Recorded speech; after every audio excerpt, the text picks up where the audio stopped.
Mesdames, Messieurs, bonsoir. Merci de votre fidélité à la télévision nationale. Voici les titres du journal.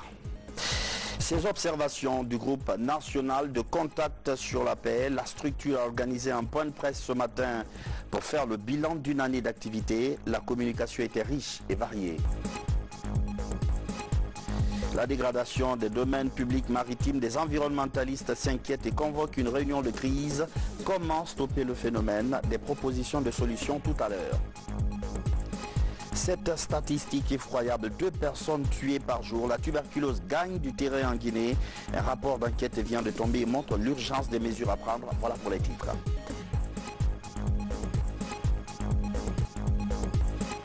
Mesdames, Messieurs, bonsoir et bienvenue dans cette édition d'information. Tout d'abord, la session ordinaire du Conseil des ministres.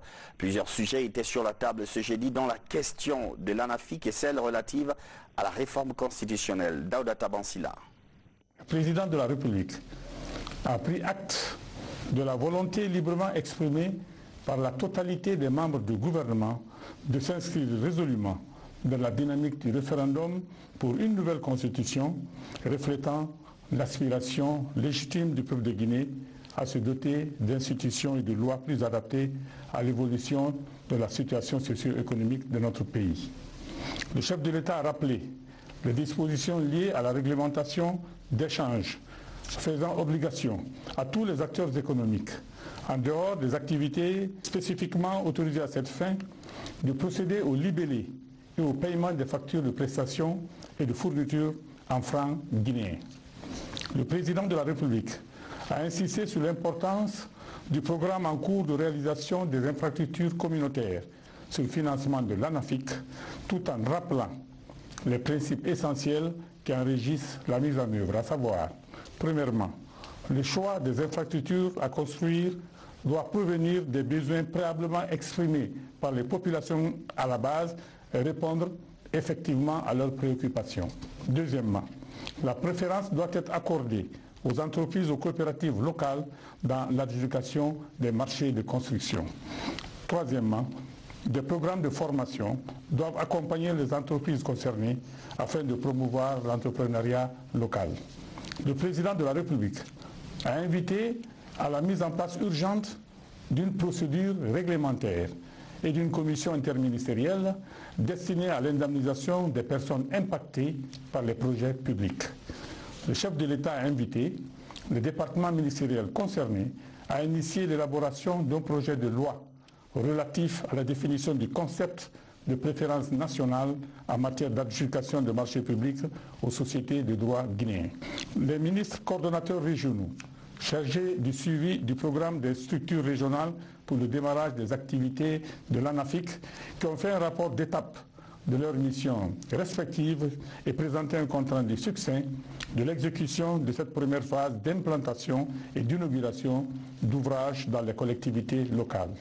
Dans cette lancée, le Conseil des ministres s'est réjoui du franc succès de ces missions de terrain, dont les résultats s'inscrivent dans la droite ligne de la vision et des ambitions du président de la République, le professeur Alpha Condé, à favoriser l'émergence équilibrée de la Guinée. En cela, il a félicité et encouragé les membres du gouvernement à rester toujours plus près des populations et donner des directives permettant la poursuite de ce programme dont l'impact sur la lutte contre la pauvreté, en particulier dans les collectivités locales, est considérable. Au titre des questions diverses, Monsieur le Premier ministre a exprimé ses vifs remerciements à l'endroit de Monsieur le Président de la République, des membres du gouvernement et de tous pour l'immense capital de sympathie et de solidarité manifesté à l'occasion de la perte cruelle de sa maman. Devant tout le Conseil, le Premier ministre a réaffirmé sa totale reconnaissance et son entière loyauté à l'endroit du Président de la République, le professeur Alpha Condé, tout en prenant l'engagement de constituer autour de celui-ci le dernier rempart contre tous ses adversaires. Le Conseil des ministres. Le porte-parole du gouvernement au micro de Daouda Tabansila. Le défunt maire de Ratoma a rejoint sa dernière demeure cet après-midi, mais avant, le président Alpha Condé lui a rendu un vibrant hommage. Le chef de l'État a salué la mémoire d'un homme qui était un parfait mélange d'humilité et de patriotisme. Ibrahima Keita. Le président de la République, le professeur Alpha Condé, était ce matin au palais de sport du stade du 28 septembre.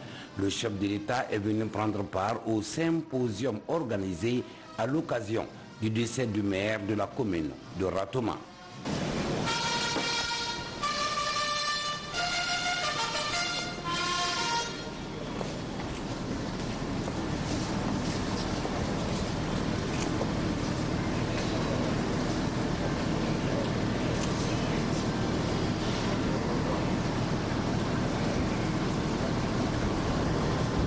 Né en 1951 ici à Conakry, Souleymane Taran Diallo est depuis le samedi 15 décembre 2018 le maire de la commune de Ratoma au compte des élections communales du 4 février de la même année. Suite à une courte maladie, il a tiré sa révérence le lundi 24 juin dernier. Le président de la République, le professeur Alpha Condé, est donc venu présenter ses condoléances, celles du gouvernement et du peuple de Guinée, à la famille éplorée. Souleymane Taran Diallo a regagné sa dernière demeure ce vendredi au cimetière de Amdalaï. Que son âme repose en paix.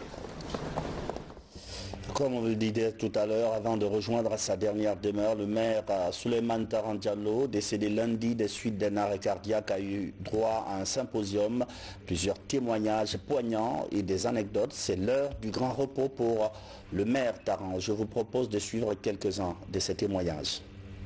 Je parle donc d'un Taran de la décentralisation.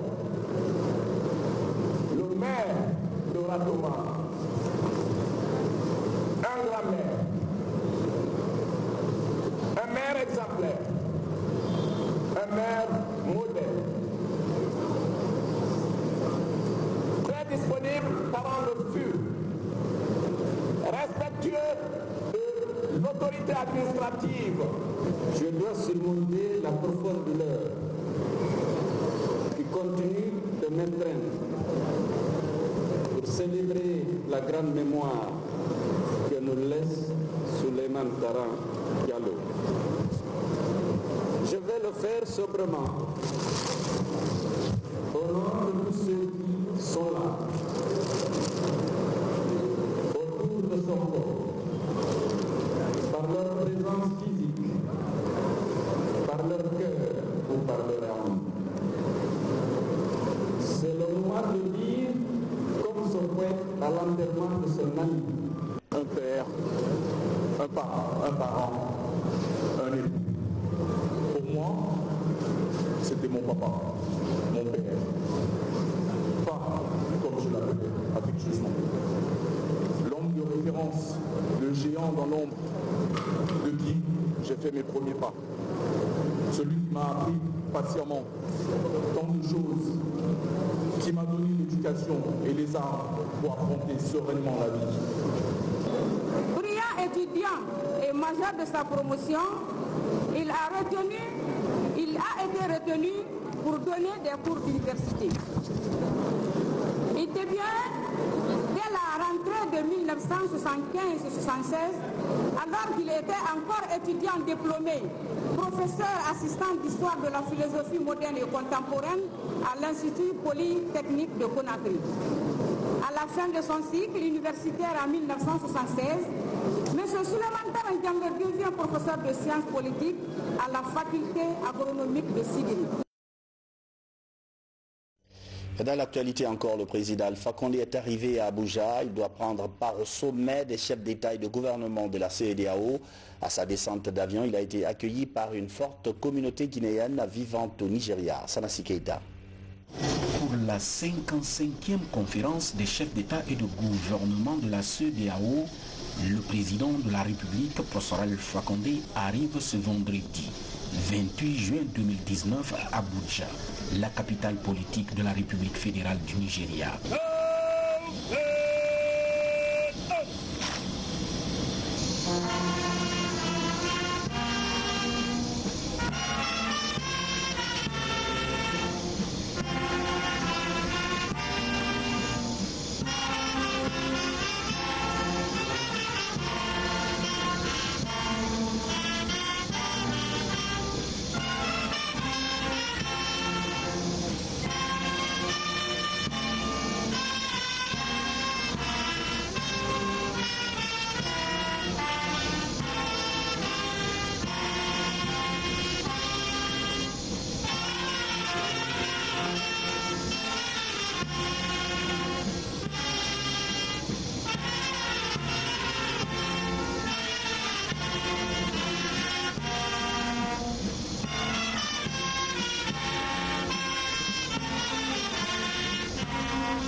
Ce samedi 29 juin 2019, les travaux de cette 55e conférence des chefs d'État et de gouvernement de la CEDEAO ouvriront leurs portes avec plusieurs sujets au menu des discussions, comme la sécurité et le terrorisme dans la sous-région ouest africaine.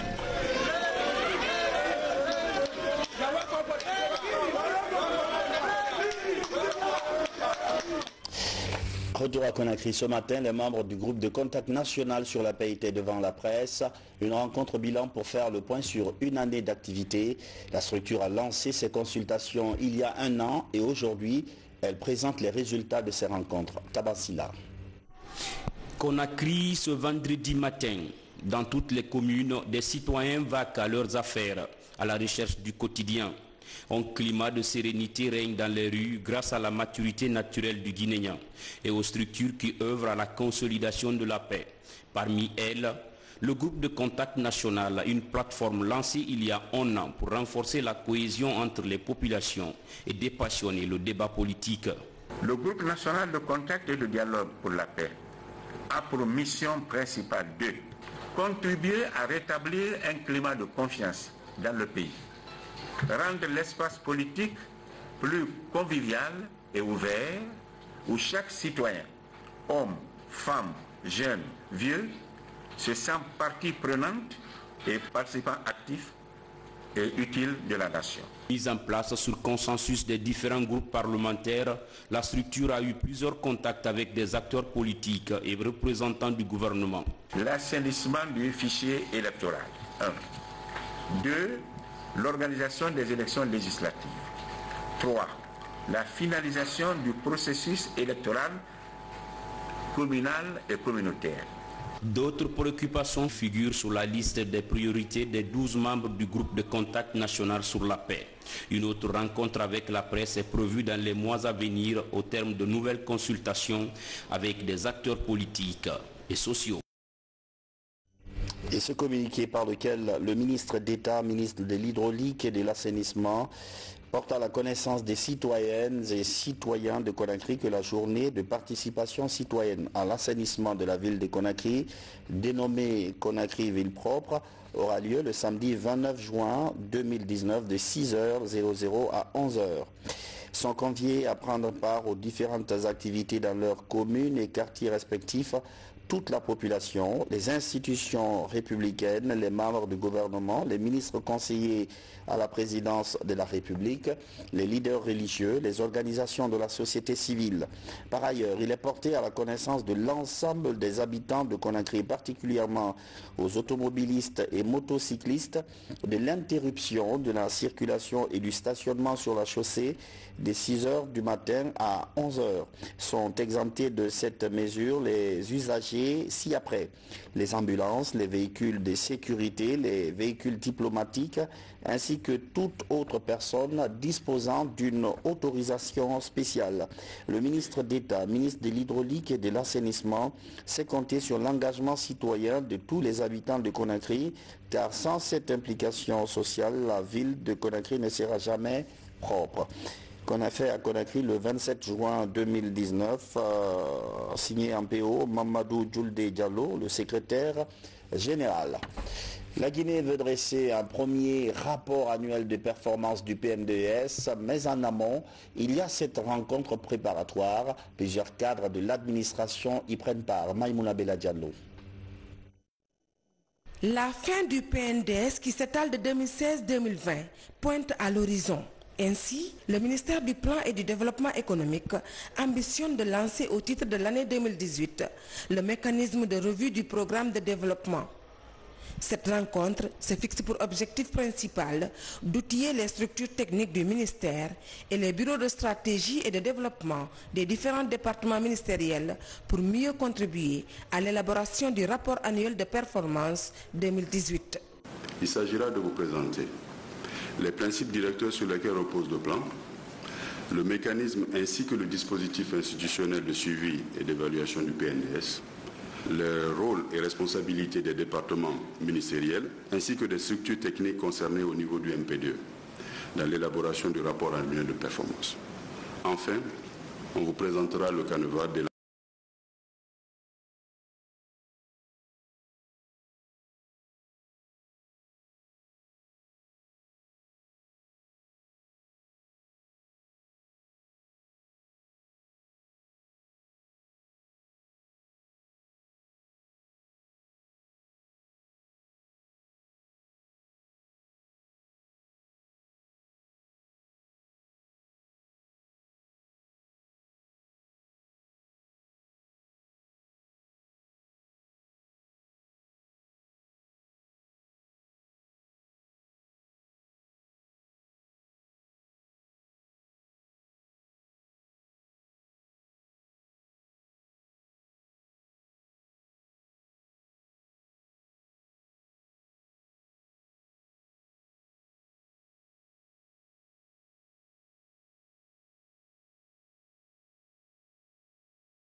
peut s'en féliciter que lorsque les mines permettent de faire notre économie une économie pilote, une économie locomotive de la sous-région. Nous en avons les moyens et nous comptons sur vous les miniers. Ces 2 années ont permis d'obtenir des avancées notables grâce à un dialogue qui a caractérisé les relations entre le secteur des mines, le ministère de tutelle et les populations locales. Nous avons tenu aussi un atelier avec le président de la République sur les questions douanières. Et ça aussi, nous avons eu des engagements avec le président de la République pour mettre en place une plateforme de concertation qui puisse permettre en fait aux miniers de désengorger un peu leur importation au niveau de la douane. Au cours de cette assemblée, l'accent est mis sur la mise en place d'une réponse médicale efficace à certaines maladies. Beaucoup d'acteurs estiment que des maladies comme le paludisme et le VIH-Sida gagnent du terrain dans les mines, sans que des mesures correctives ne soient apportées. Une journée porte ouverte sur l'autorité de régulation des postes et télécommunications. La journée a des allures de formation. L'RPT profite pour expliquer son rôle et son fonctionnement aux journalistes. L'idée, c'est de les familiariser à l'environnement des télécoms. C'est Arsouma. L'autorité de régulation des postes et télécommunications ouvre ses portes aux hommes de médias. Ils sont une vingtaine à bénéficier de cette nouvelle approche de la RPT. La mise en place de ce cadre d'échange n'est pas fortuite, selon les organisateurs. Nous avons constaté que la vulgarisation de ce qui se passe au niveau du secteur des télécommunications n'est pas aussi au point. Donc nous avons jugé nécessaire de faire une journée de rencontre, une journée de presse entre la RPT et la presse locale pour que nous puissions tirer à profit, l'objectif c'est de tirer à profit la vulgarisation de notre secteur et d'avoir un pool de journalistes qui puissent communiquer sur le développement du secteur des télécommunications. Les cadres de la RPT se lancent dans une véritable opération séduction. C'est une séance d'information qui repose essentiellement sur la gestion administrative, juridique et technique de la structure. Du coup, la question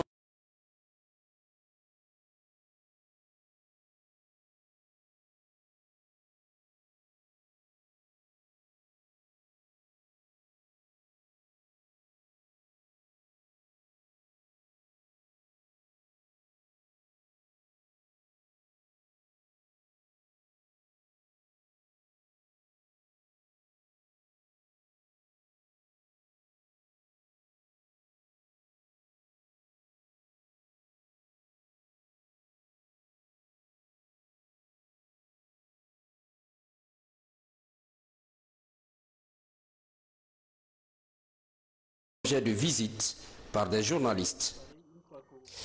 Fini les travaux de l'INIDH, la rencontre a duré 21 jours. Il était question de préparer un document stratégique. Cette rencontre s'est tenue à un moment où se prépare aussi la 2e session du prix des droits de l'homme en Guinée. Amadou Touré. Clôture de la 2e session annuelle de l'Institution nationale indépendante des droits humains, INIDH. Elle intervient après 21 jours de travaux en plénière, essentiellement portés sur l'adoption du rapport alternatif de l'évaluation périodique universelle 2020. Le rapport est attendu pour le mois de juillet, donc il était nécessaire de travailler rapidement sur ça, afin que ça soit adopté pendant cette session. Avec la présence de tous les commissaires pour qu'il y ait l'unanimité autour d'un rapport qui va être travaillé maintenant et envoyé à Genève. Parce que c'est la toute première fois que l'INIDH va présenter un rapport. Au cours de cette session, nous avons travaillé sur le rapport de l'EPU qui doit être présenté au nom de l'Institution nationale indépendante des droits humains à Genève. La situation du littoral qui franchement est en train d'agir négativement sur la biodiversité marine et côtière.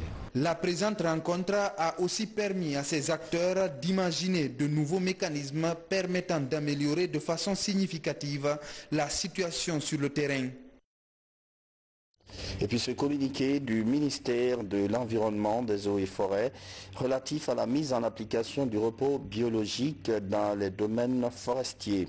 En application des dispositions de l'arrêté du 5 septembre 2016 en son article 59 relatif au repos biologique, les activités de coupe et de transport du bois sont interdites du 1er juillet au 30 septembre 2019 sur toute l'étendue du territoire national.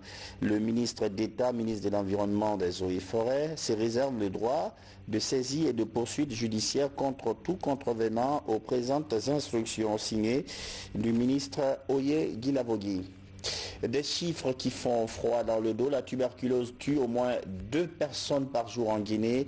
Une commission d'enquête vient de présenter son rapport. Les investigations durent depuis 2016. Les zones minières sont les localités les plus exposées. Mariam Kamara, Nabi Kamara. Près de 1000 personnes meurent de tuberculose chaque année en Guinée. Et les 35% des cas ne sont pas diagnostiqués à la base.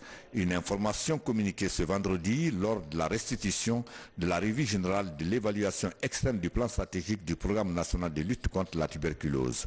Pendant 3 ans, des experts internationaux venus en appui à la Guinée ont sillonné les 8 régions administratives pour aboutir à ces résultats. La maladie existe encore dans la communauté. On estime que 1/3 des malades qui existent en Guinée sont à la maison. L'autre problème qu'on a, c'est qu'il y a beaucoup de décès liés à la tuberculose. Et ça, c'est une maladie qui a un traitement. Le traitement est gratuit. Ce n'est pas possible que les gens continuent à mourir. Les résultats de la revue montrent que nous sommes dans la bonne voie vers l'atteinte des cibles de l'OMS. Cependant, il y a encore des défis qu'on devra relever. Et ils sont nombreux. Cet état des lieux permet d'évaluer la performance des interventions du programme national de lutte contre la tuberculose. Cela pour une meilleure planification afin d'éradiquer cette maladie. Dès la fin de cette journée, nous allons prendre les conclusions, travailler avec le programme pour voir quelles sont les priorités, les axes prioritaires qu'on peut déjà commencer pour d'ici la fin de 2019, quelles sont les actions à mettre en œuvre pour 2020. Au cours de cette rencontre, des recommandations ont été faites pour l'élaboration finale d'un plan stratégique national. Au nombre de ces recommandations, la mise en place des lois de protection sociale pour les malades tuberculeux, le renforcement de la sensibilisation de la population et la formation des prestataires des consultations curatives de la tuberculose. Santé toujours, les jeunes de plus en plus engagés à tenir à jour leur statut sérologique. Ils sont nombreux à prendre part à une campagne de dépistage volontaire à l'université de Conakry, campagne couplée à une sensibilisation sur les méthodes contraceptives. Samara Tolno. Sur le campus de l'université Gamal Abdel Nasser de Conakry, la mobilisation était forte ce matin. Pour promouvoir la santé sexuelle et reproductive, une équipe de jeunes sensibilise étudiants et encadreurs sur les risques des IST VIH-Sida. Munis de boîtes à images, ces agents communautaires expliquent les différentes méthodes de prévention de ces maladies. Des offres de planification familiale sont également proposées aux participants. La campagne vise plus de 3000 personnes. La présente campagne envisage de toucher 3500 personnes, dont 600 tests de dépistage volontaire du VIH. 120 étudiants choisiront une méthode moderne de contraception. 90% des cas d'IST dépistés et de VIH positifs seront pris en charge gratuitement. Au terme des échanges sur les différentes méthodes de prévention, des volontaires viennent se faire dépister gratuitement du VIH-Sida. Chacun veut connaître son statut sérologique pour mieux se protéger. Quand tu viens connaître ton statut, c'est intéressant parce que là, tu sauras comment faire. Que ce soit positif ou négatif, la vie continue. Et aujourd'hui, il y a des antiviraux pour stopper la maladie. Donc, j'espère que tous mes amis viendront pour faire le test comme moi. Nous n'allons pas nous limiter seulement dans l'enceinte de l'université. Nous aurons aussi à sensibiliser tout autour ici, afin d'encourager les jeunes filles ou bien des jeunes garçons de venir se faire dépister. Le dépistage ici est gratuit. Cette campagne de sensibilisation et de dépistage volontaire des IST VIH-Sida est une initiative des responsables de l'université Gamal Abdel Nasser de Conakry en collaboration avec des partenaires techniques et financiers. Et ces derniers temps, on assiste curieusement à une grande complémentarité et une complicité même entre la science et la religion. En témoigne cette campagne lancée par des chefs religieux, une campagne d'encouragement de la planification familiale. Dans un premier temps, les populations de 4 localités sont ciblées. Aboubakar Diaby. C'est une rencontre d'échange d'idées qui regroupe certains leaders religieux du pays. Elle porte sur la santé de la reproduction, notamment la santé maternelle et infantile en Guinée. Un sujet d'actualité qui intéresse aussi les religieux, surtout en matière de planification familiale. Nous les avons dit que la religion musulmane et nos coutumes ont toujours œuvré dans la planification familiale. Nos mamans, à l'époque, ils mettaient 2 ans ou 3 ans même entre les enfants. C'est ce qui est la planification familiale. C'est l'espacement des naissances qu'on est en train de faire pour que les femmes aient leur santé et que les enfants aussi soient bien portants avant que l'autre grossesse ne vienne. La planification familiale, il faudrait que cela soit bien compris. On oubliait que l'enfant doit être à la charge de son père, de sa maman. Donc il faut le supporter, il faut l'éduquer.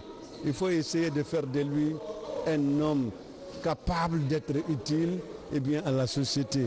Préserver la santé de la mère et de son enfant reste aujourd'hui le cheval de bataille des chefs spirituels de notre pays.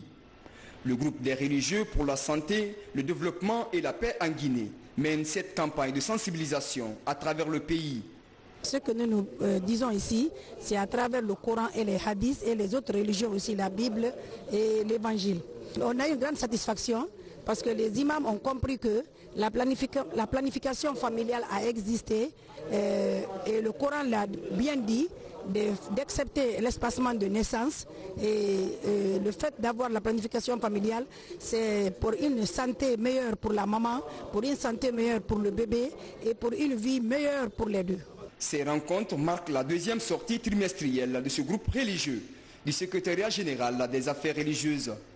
Elle cible cette fois-ci 4 localités du pays, à savoir les communes urbaines de Koya, Matoto, Dubreka et la préfecture de Fourkaria. Et c'est la fin de cette édition d'information. Merci de votre fidélité à la télévision nationale. Bonsoir et à demain pour un autre journal.